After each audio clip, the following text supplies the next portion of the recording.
रात गवाई सोए के, दिवस गवाया खाए। रात गवाई सोए के, दिवस गवाया खाए।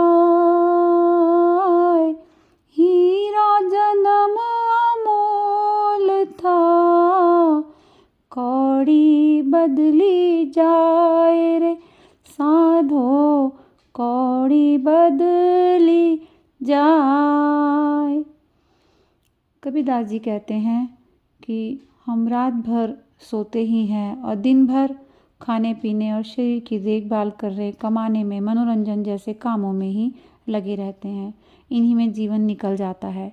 कबीरदास जी कहते हैं कि ऐसा जीवन हीरे जैसे अमूल्य जीवन को कौड़ी के भाव बेच देने के बराबर है।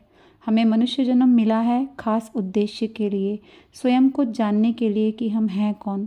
सत्य को, ब्रह्म को जानने के लिए हुआ है, लेकिन हम अपने जीवन को सुख सुविधाओं भोगने में, अपनी कामनाओं को, इच्छाओं को पूरा करने में लगा देते हैं।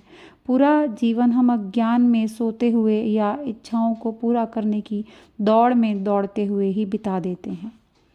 मनुष्य एक ऐसा प्राणी है जिसे चुनाव का अधिकार मिला हुआ है। वो चुन सकता है, खोज कर सकता है, उसे बुद्धि मिली है, विवेक मिला है।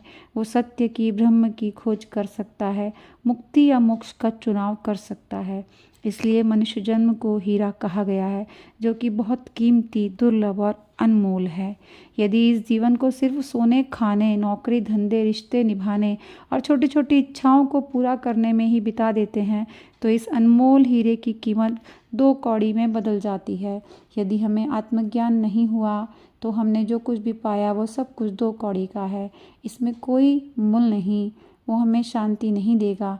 अंतिम सत्य मृत्यु है और वो हमसे सब कुछ छीन लेगी। हम खाली हाथ ही रह जाएंगे। इसलिए समय के महत्व को समझते हुए हमें हर पल का उपयोग अपने आप को जानकर जीवन को ऊंचे सार्थक कार्यों में लगाकर करना चाहिए।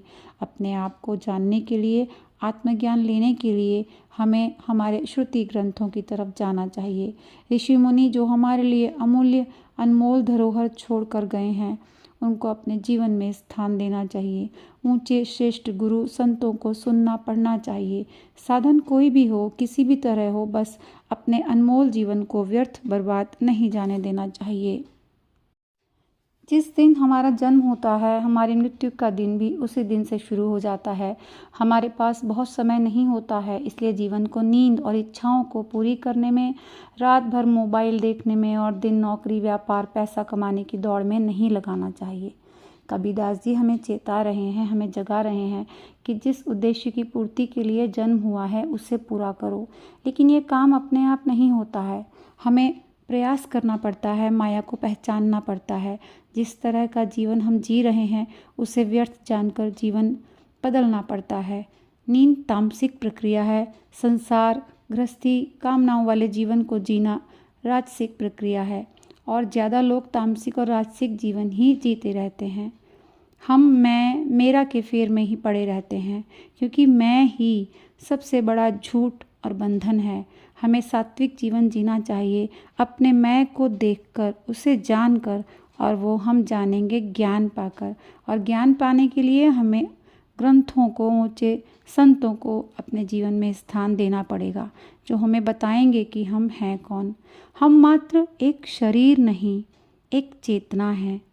चेतना की ही 4 अवस्थाएं होती हैं, जागृत, सुषुप्ति और तुरीय। जब शरीर को मृत्यु आ जाती है तो वो चेतना की 4थी अवस्था होती है। मैं या अहंकार, मेरा कुछ नहीं होता, ये सब भ्रम है। लेकिन हम जीवन भर इस अहंकार को ही सच मानकर जीते रहते हैं। मनुष्य एक अकेला ऐसा जीव है जो इस प्रश्न का उत्तर पा सकता है कि वो कौन है।